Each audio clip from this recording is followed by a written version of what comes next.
Hey guys, this is Fred here, and today I want to talk to you guys a little bit about goals and goal setting. I think this is a very important aspect of network marketing,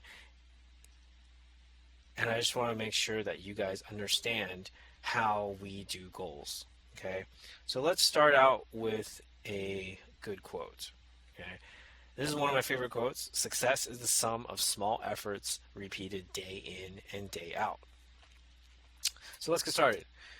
Goals are basically broken down into three ingredients. First off is obviously goals. Okay. You want to list your goals in order of attainability, short term, mid term, and long term.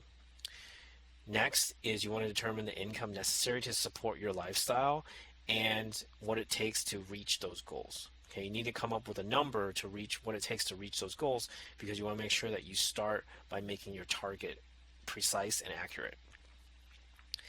Next, you want to determine the number of business development centers you need qualifying for commissions to attain the income level to reach those goals. Basically, what that means is that you need to calculate mathematically based on the Market America business plan how you're going to reach your goals. You're probably going to need your senior business partner to help you, and that's totally fine. Make sure you write down your goals first and then meet with them so that they can help you. Next, you want to make sure that you determine when you want to achieve your goals. You want to have deadlines on all of your goals. This is an example of a dream board, and this is something that you do as the next step after you've gotten your goals, is basically create a visual representation of your goals. A lot of people are very visual, and I think this is a very cool, fun activity because it personalizes your goals more so than just words. You can do this digitally or make a craft project out of it, but whatever you do, whenever you finish it, you need to make sure that you put it in a place that you see it at least once a day, preferably multiple times a day. Okay, now that you have your goals all done, we need to make sure the next step is to make sure that they are SMART goals. Okay, what that means is specific, measurable, attainable, realistic, and time-based. Here is a chart, or actually more of a breakdown on what that acronym stands for. And on the right is examples on if you were to, sorry, it's an example as if you were making a New Year's resolution goal to lose weight. It's on the right, it's examples of questions or types of questions that you should be asking yourself when you look at your goals to make sure that they are meeting all the criteria of SMART goals. I don't have time to get into it right now, so you guys can do that on your own and talk to your senior business partner about it. No matter what, as long as your goals have any type of income number attached to it, it needs to be predicated on base 10 7 strong. What that is that you, as a business owner, should have 10 preferred customers buying from you on a monthly basis, BV and IBV. Okay, that's kind of what that's kind of what it is in a nutshell for base 10. Okay, now the 7 strong part comes in you having your 2 business partners, okay, and teaching them how to do the same thing, having their 10 customers. Okay, and then teaching them how to have their business partners as well. Okay, and when you've done that, then you've achieved 7 strong, right? 7 distributors total. Okay, and if you do that in 3 months' time, then you should be making a $300 commission check. Now keep this up for 6 months by teaching those business partners, and the ones that you taught your business partners how to bring in, teach those business partners how to find their 10 customers and their business partners. And in 6 months' time, you will be achieving a commission check of $600 a month. Keep this up for a year, and look what happens. Okay, you got BV commissions of $1,500 a month, IBV commissions of $600 a month. Basically, base 10 7 strong is the fastest and most efficient way for you to earn a residual income. Now, the second ingredient of good goals is to have a strong system, or in other words, a strong action plan. What that means is to break down your goals into a quantifiable system of actions that you can consistently follow. Okay, consistency is the key, right? Because it's the primary component to the success of a goal. It really develops a rhythm to your business. I would say that if you guys are new, in the beginning, just focus on following your daily goals. Okay? You don't have to necessarily complete all your daily goals. Just focus on following your daily goals for the first at least 2 or 3 weeks until you get your feet wet and you can really get a feel for the rhythm of the business. Then, after those first couple weeks, then focus on making sure that not only do you reach those, that you not only do your daily goals, but to also complete them. Here's an example of a weekly schedule that I wrote in terms of an action plan. Okay, it has my activities every single day. I actually have a YouTube video on this, so you guys can watch that. I'll put it in the description below. But what I do is I basically break down all my life obligations, all my other obligations, all my work obligations, and then I schedule in time slots to build my business. Okay, and I color code them so that I make sure that every week my schedule is matching up to the aspects that I need to be doing. So all that said and done, action plans are basically about you completing your small efforts repeated day in and day out. Okay, remember that quote that I talked about in the beginning. Okay, it's about you completing your daily tasks every day for a week.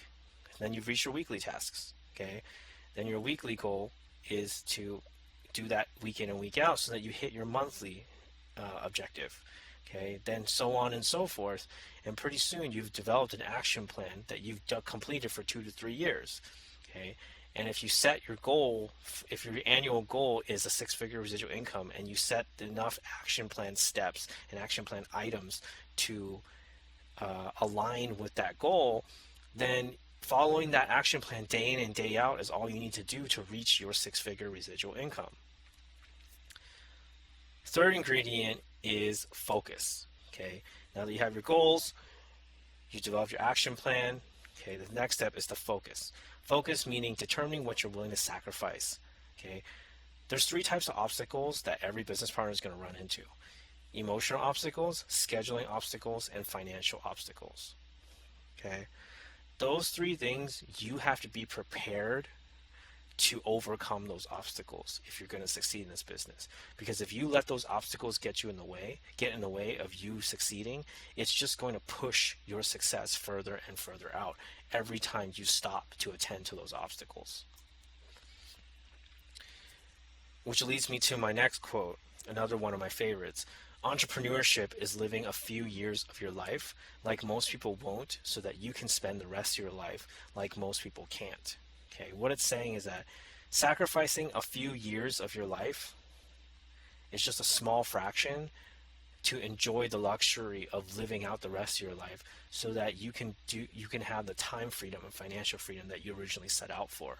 Okay, if you guys think about it, 3 years in the span of your life is very, very small. But if you are willing to sacrifice 3 years of your time to make a residual income where you can relax for the rest of your life, then isn't that better than being miserable for 40 to 50 years? Think about that. So how can success be measured? In our business, the best way to measure your progress is to really go for the challenges. We have company challenges. If you don't know what they are, go to your unfranchised back office and download them in the download section. They're basically company challenges set out so that if you as a distributor can hit those challenges, it proves that you're building the business ahead of the curve. I would say that, for my team, I would set out a goal, if you're really serious, to hit multiple challenges in one period, because then you are really, ahead of the pace. So if you want to take it one step further and build your business faster than just the regular present challenges, because they're just basically base minimums, okay, because you're supposed to be building ahead of the curve anyways. But if you want to take it one step further and build it faster and take it to the next level, then we have fast track groups, momentum sheets, and Fantastic Four. If you don't know what any of those mean, ask your senior business partner. They'll help you figure all that out. And also figure out if you're qualified to even be in those groups, okay? Because there's a lot more serious commitment to those groups. When it's all said and done, following an action plan to me is really like baking. Okay, for those of you who bake, you probably know what I mean. Okay, baking is a very finite science. Okay, you have specific measured ingredients to start. You follow directions, you follow the system, okay? But then all along the while, you need to make sure that you're using your common sense, okay? You're using your common sense to always monitor, adjust, and control. Okay, and that's kind of what it comes down to for an action plan too. You have all your goals, you have all the ingredients, and now you set out to, you've written your action plan, you're following action plan. You need to make sure that you always monitor, adjust, and control it, right? If after you've gotten your feet wet and you're finally starting to do the action plan and it's not working, then you need to make sure that you take time out to readjust your action plan so that it's congruent with result producing activities. If you don't get it and you're having trouble, ask your senior business partner. They'll be able to sit down and help you figure that out. Okay, that's what they're here for. So how does all this relate to social media and internet marketing? Okay, so let's tie that into action plans, right? So these are just some ideas that you can add to your action plan on a daily basis or a weekly basis so that you can integrate internet marketing and internet recruiting into your business. First is to create a blog, okay, and make sure that you post at least once or twice a week, preferably on the same day and the same time to make sure it's consistent. Post at least once a day on Facebook. I'm pretty sure everybody does that right now. If you're not one of those people, you need to be one of those people. Okay, Facebook has a lot of prospects that you're not aware of. If you want to keep your business and your personal separate on Facebook, start a Facebook fan page. Okay, the advantage of that is that you can schedule posts, but make sure you do at least 2 to 3 posts on a Facebook fan page because your fans are on different coasts. You want to make sure that you cover the most base. Guys, with social media, I just want to take time out to say one thing. Don't be weird, okay? Don't just focus on posting about your business all the time, okay? If you have a Facebook fan page, yeah, that's different. But if you have a personal fan page, a personal Facebook, and you're looking to do business with it, don't just post about your business all the time, okay? Make sure that you post relevant content, but make sure you continue to be yourself, okay? If people just see you post about your business all the time, they're going to get tired of you. If you want to recruit on Facebook, I would consider advertising on Facebook to attract new leads. Okay, they cost like anywhere from a couple dollars a day. If you have a bigger budget, then you can go for like a higher budget, like $40, $50 a day. Make post announcements for people that might be interested in various specialties in our business in the form of a help wanted ad. If you don't know how to do that, ask your senior business partner and they'll be able to help you with that. Make it a habit to converse with 1 to 2 new people a day on Facebook, okay? Friend some people, okay? Talk to some people. Try to strike up some conversations based on common interests. But whatever it is, you need to make sure that you make conversation, okay? This is not spamming, okay? We all know what this is, spam, right? Well, spam is good for eating, okay, but it's not for Facebook, okay? These are examples of what not to do, okay? These people don't know me, okay, but they just randomly decided, hey, I'm just going to spam and just do some digital vomit on him and hope that he clicks on my links or decides, hey, you know what, I'm just going to join you. Okay, it doesn't work like that. You need to build a relationship first. It's not how it works. Always be searching for improvement. Okay, 1, never stop improving yourself. Learn from different speakers. Okay, that's why I always say you need to continue to go to events because, especially with different speakers, because different speakers have different dynamics, and you never know when they may say something or teach you something that you can implement in your business and help you take it to the next level.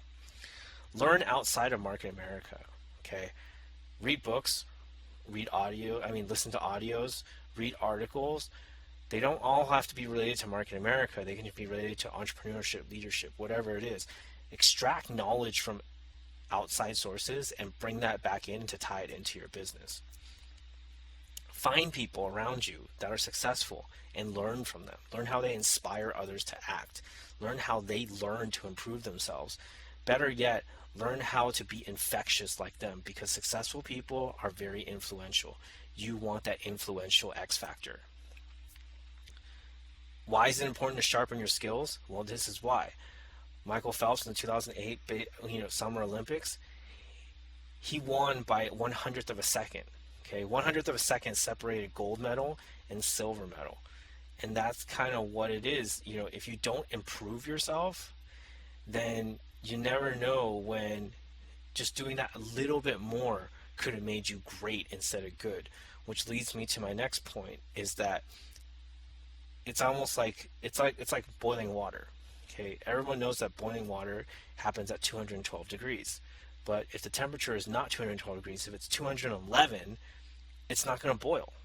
Okay, so that one extra degree makes all the difference. And that one extra degree of effort in business and in life really separates the good people from the great people. And I'm sure each and every one of you want to be great distributors and great business people, right? So raise the bar. Having a simple, clearly defined goal can capture the imagination and inspire passion. It can cut through the fog like a beacon in the night. And I think that's a really powerful quotation, to conclude all of this, because a lot of people, when they start a network marketing business, especially if they've never owned a business before, they're in a daze. They're in a fog of confusion because they don't really know what to do. They've never run a business like this. They really don't know what to do. And having these goals that really push you and motivate you will help you develop clarity and also a drive to go out and pursue your success.